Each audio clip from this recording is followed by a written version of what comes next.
Well, good morning to you. And what a day.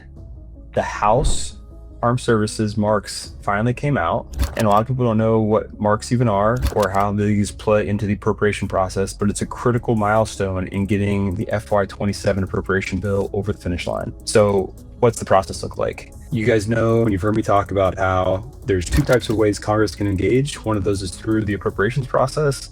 The other way is through the National Defense Authorization Act. The NDAA helps set the rules for how Congress is going to tell the military and the government how they should go do business. It's a really important tool for helping develop a wide moat. And then the appropriations bill is what sets up the money that Congress is going to give to the armed services to go about their business. So this year is really interesting, and FY27 coming up. FY27 starts October 1st of this year. It's really interesting because Trump has asked for a $1.5 trillion baseline budget. Now, the appropriations bill doesn't get us fully to that $1.5 trillion, which is an indicator of some things, but the process has to play itself out. And there's two parties that matter in this process. The first is the House of Representatives, and they're normally the first mover when it comes to the appropriations bill. The different subcommittees will go about looking at the baseline budget the president submitted, and they'll decide, hey, I think this is a good amount of money for this budget line, or maybe you put too much in there, and they'll put a mark, they'll do negatives, or they'll say, I think there should be more money in this section. And that's normally where we're playing with congressional interest items or congressional ads. And that's where they actually plus up an individual budget line. And that's what a lot of my clients have seen a massive amount of success going after. Last year, we totaled out over $68.5 million in ads, actually more than that even. And this year, we're already on track to surpass that, which is pretty cool. So Congress goes and looks at the different lines, and a lot of times they're trying to take care of their constituents. They're trying to make sure that there's going to be job growth in their different regions. So they're lobbying and they're jockeying for how much money they can add into these bills that are going to directly impact their congressional districts. Okay, but they're the first movers. The Senate still gets a voice in this process. As the Senate goes through and has their subcommittee look at things, their subcommittee is led by a guy named Mitch McConnell. Now, Mitch McConnell's pretty old and he's already announced his retirement, but he is still the appropriations chair for the armed services in the Senate. He has been in the hospital lately, and does not look good. Like, doesn't look good for him. He might die soon, who knows? But he has been the reason why the Senate has been delayed, in my opinion, in getting their marks out the door. Both the House and the Senate have to get their marks out the door before they can do what's called conference. All right, when they conference, they're trying to reconcile between the two different numbers, because the senators are going to have their say on what they think should be funded, and the House is going to have their say on what they believe should be funded. In our case, this is just the House marks, and they came out this morning. They've actually been leaked over the weekend, and different lobbyists have been talking about them. Hey, I got in on this one. I got in on this one. It doesn't actually matter that you got in right now. It's super critical step. It's an important step to get in now, but the final say doesn't really matter until you hit conference. You could be deleted at conference. You could be added in at conference, even though that's more rare. But it's part of the process, and that's the stage we're in. So when you go through and kind of peel back the onion on the FY27 appropriation, it's really interesting to look at where we were at last year, where we're at now, where were the House marks last year versus where they're at now, what happened in between, and then what does this mean if we're not actually at that $1.5 trillion budget that the president did request and has communicated to the whole world that's what the defense budget is going to be. Yeah, to me, that means the delta between 1.5 trillion and what comes out of the appropriations bill will be what the administration goes and asks for in terms of a supplemental bill, which is another type of appropriation that doesn't go through the normal process or the annualized process. It still goes through the normal Senate appropriation process, House appropriation process, but it's a supplemental bill to the normal baseline funding. There's been talk that a munitions bill will be the supplemental bill. And if I'm a betting person, the amount of that supplemental is going to be whatever the final FY27 appropriation is, 1.5 trillion minus that final number. That's going to be what the supplemental is, just to get to the 1.5 trillion.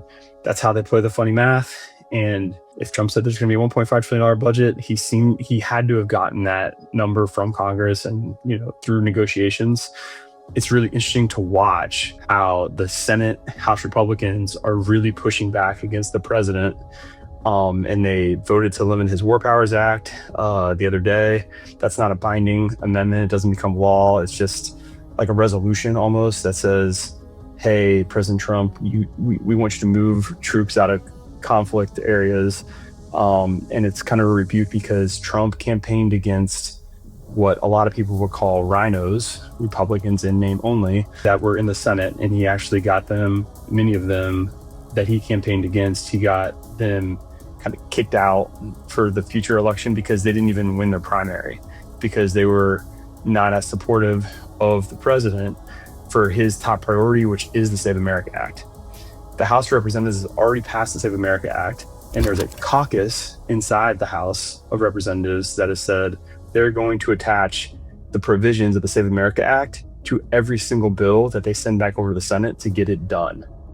The Save America Act, for those of you that don't know, is voter ID, it's no boys and girls sports, a handful of other things, but most of the items that are kind of bucketed in the Save America Act are like 80 to 90%, populist movements around the country. It doesn't matter if you're Democrat or Republican.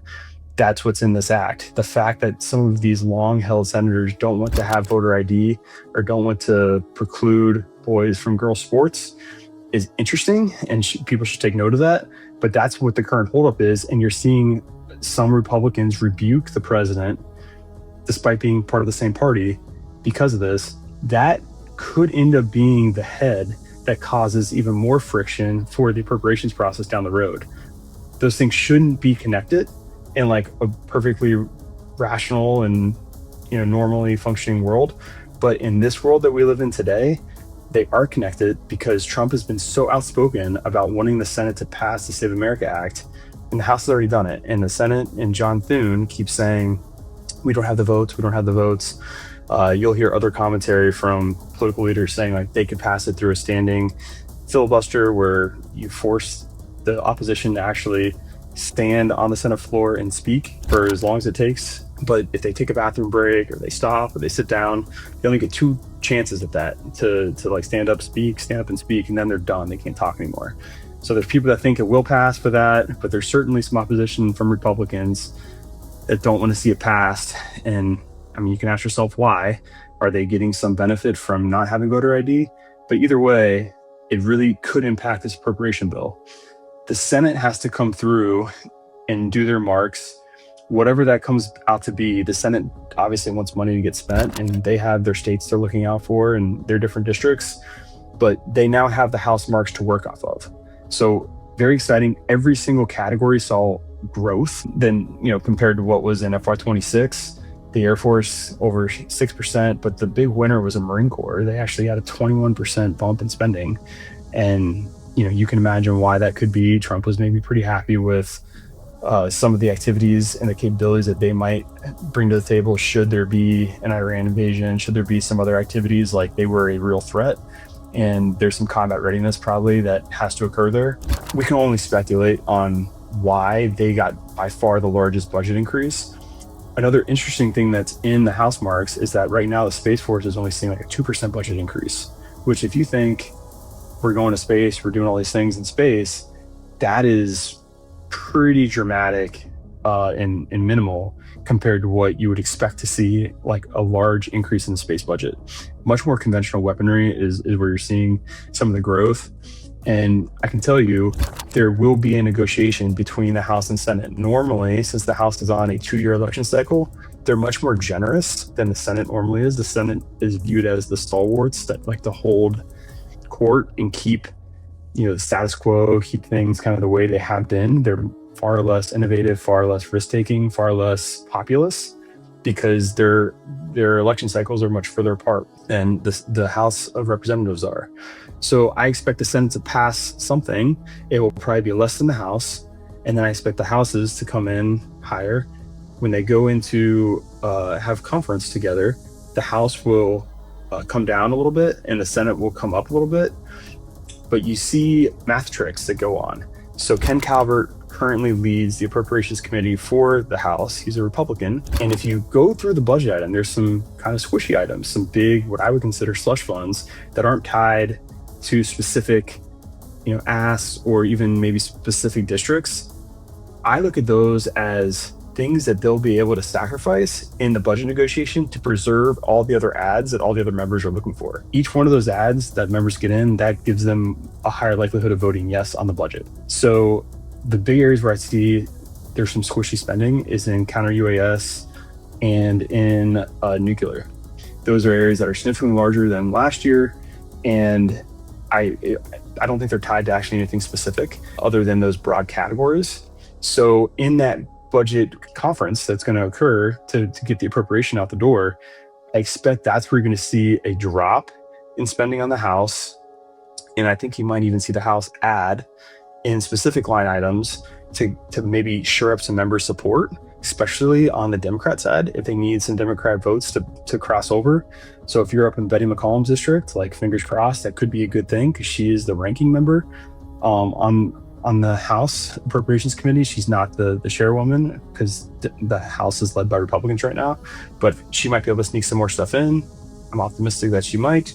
And you might see that top line budget number come down a little bit because they're going to take from some of those, for lack of a better term, slush funds that they created for that negotiation trade space. The Senate, we'll see what they come out with. I expect this conference to occur sometime in July, like late July. If the Senate gets their march done, or Mitch McConnell gets out of his medical condition, he's able to kind of lead his group, his subcommittee. Like maybe it happens a little like mid-July, but I'm thinking July 30th, like towards the end of July is when that conference occurs. Once we see those numbers, that'll be the first indicator of like what will no kidding be in the bill, assuming there is a bill. The final risk to this process is that they can't get anything done because the parties can't agree that the Save America Act should be part of this, shouldn't be part of this. There's some other political like drama that they want to include in this where they tie it to the appropriation bill.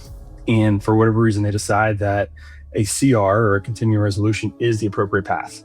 We had a full year CR for the first time in American history during 2025, fiscal year 2025. And it was a nightmare. I mean, there's no ads. There's no real new starts. You could do a few new starts that were like called out, but it was a nightmare for funding. So we don't want to see a full year CR. We always have some level of CR at the beginning because they never get their job done in time. This is just part of engaging with Congress. That just always seems to be delayed because they love the political drama. It's when people tune in. It's when they get more engagement from their constituencies. So I think it's kind of self-manufactured, but at the end of the day, we want to see a budget pass, an appropriation bill passed where there is actual funding going to the areas that matter. And I'm optimistic that will eventually occur. This is an election year.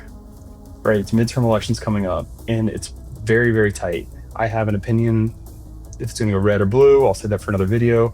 But right now, it is a very tight House election year. The Senate's probably safely red, Republican.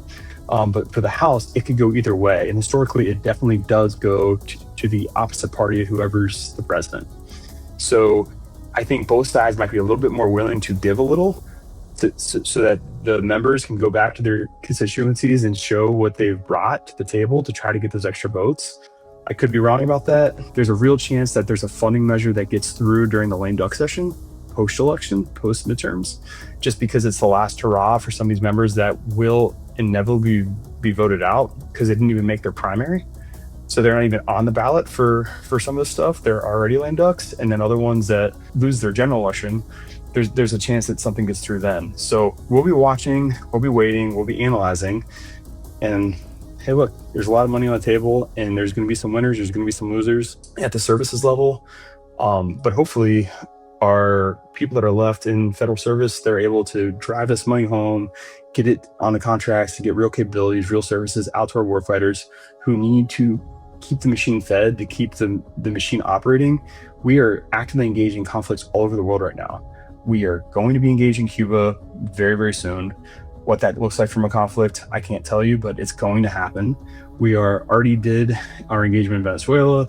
We already did an engagement in Iran. Who knows when and how that plays itself out. But I believe there's more stuff coming in Ecuador, some other areas. So we need to have the budget flowing to make sure that we can operate at a high level, protect the troops, and make sure we win and we come off strong in the world stage. So I'm still an advocate for the spending on the military side. We'll see where it goes. You heard it here first about the FY27 House marks. We'll keep you updated as the Senate marks come in and as conference happens. I'm really excited about what's coming next.